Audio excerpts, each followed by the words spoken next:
Jade says, are the Niners not signing their backup quarterback because they want Mullens back but want to see how his elbow recovers in coming weeks? From what I see, Shanahan likes Mullens more than Beathard and maybe as much as Cousins. I also think that Kyle Shanahan loves Mullens. I love Mullens. The problem with Mullens is I wonder how the team feels about him. I mean, you saw Jordan Reed was constantly showing up Nick Mullens on the field. I mean, constantly. He would throw his helmet. He would jump up and down. And the attitude was, man, this scrub quarterback is making me look bad. No, now you're out of the league, Jordan. But I feel like that attitude kind of pervaded around the team after a while. I feel like when Trent Williams had that really bad game against Philly, his attitude was, hey, man, that quarterback stinks. What do you want me to do? I don't even know where he is half the time. I feel like it's possible a lot of the players on the team felt that they would have been a playoff team last year had they had a backup who was better than Mullens, had they had a Jalen Hurts or something like that. I don't know about that. But I do think Kyle likes him. I like him. And it's just, how do you bring him back? How do you sell it to the team and the fan base? Not right now. Matt Maiocco wrote an article about it a couple of days ago. He said he's improving. He's doing really well in his recovery. I'm talking about Mullens, and the Niners the door is still open to re-sign him. So it seems to me that if Mullens is a free agent when training camp starts, they'll probably bring him in.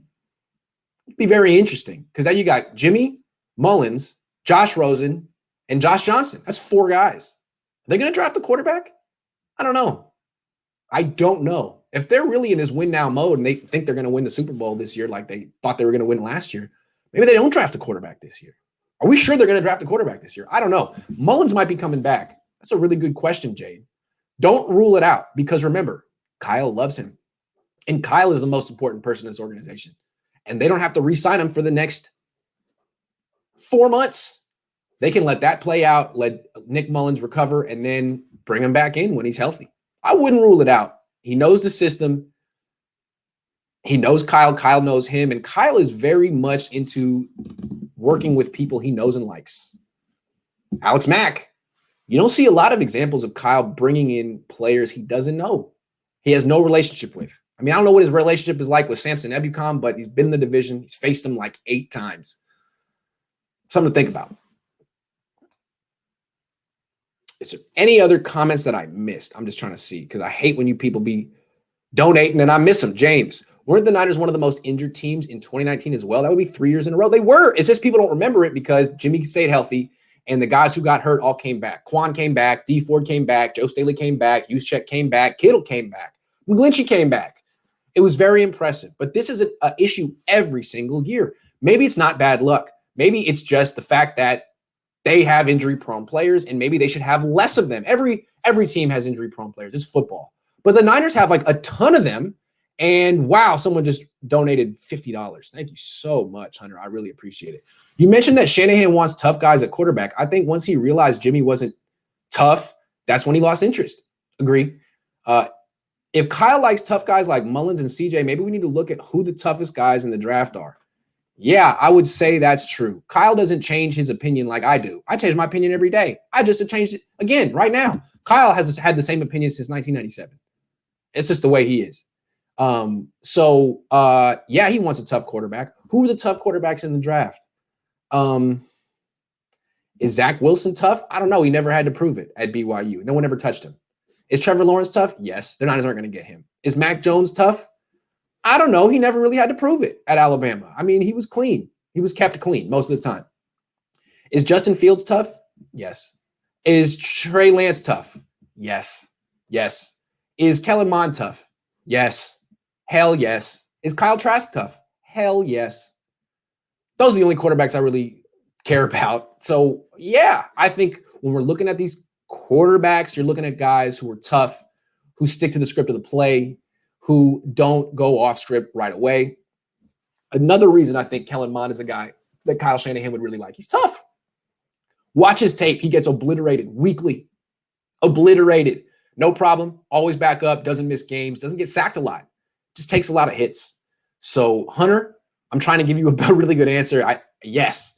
Abso-freaking-lutely. Did you mean to give me $5 and give me $50 instead? Because this is extremely generous. There's no way I could possibly give a $50 answer to a question. But yes, I think we need to focus on the toughness of these guys. And I think like a guy with Mac Jones, it's not that I'm saying he's not tough. I'm saying it's hard to tell because look what he's playing in. And I feel like that was the same thing with Jared Goff at Cal. I don't think you could see that he wasn't tough, that he was soft at Cal. But if you go back and look, there was no one around him. He was kept clean. And so there was a question, well, how's he going to be in the NFL when the pocket's collapsing, which is 50% of the time? How's he going to be with bodies around him, which is the NFL? Well, not good. Not good. And that's why he wasn't worth the first-round pick, really. Good thrower, not good with bodies around him. Is that going to be Zach Jones? Is that going to Zach Wilson? Is that going to be Mac Jones? I don't know. But it's what Kyle's looking for. So you look for those guys who are willing to take the crushing hit and aren't trying to break out of the pocket right away. Good stuff, Hunter. A couple more questions, and then I'll move back on to the big stuff that I have planned for the show. Prince KO says the plan is to fill all the positions so they can get away with drafting a first-round quarterback. Lance makes sense to provide something different from Jimmy. It just seems to me that if the Niners are signing all these veterans, all these 30-year-old players to one-year deals, how are they going to not take an instant contributor in round one? You do all these win-now moves to take a quarterback in round one, someone who won't play next year? I mean, maybe they will if they think that Jimmy's going to be a backup, but that's a really expensive backup. I don't know. It feels like the Niners' attitude is we don't need a quarterback. We're going to win the Super Bowl next year, even with Jimmy. Who cares? I don't know. That's how I read it, but I'm always wrong. Real quick. Pat says, Trask. Yeah.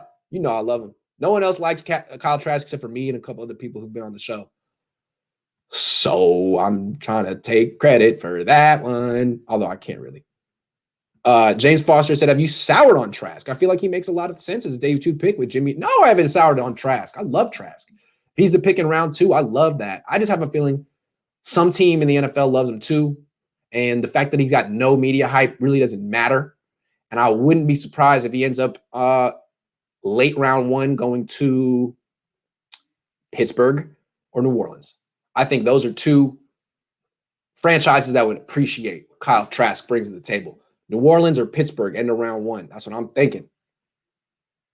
The coach says, oh, hold on, Hunter. I'm trying to find you.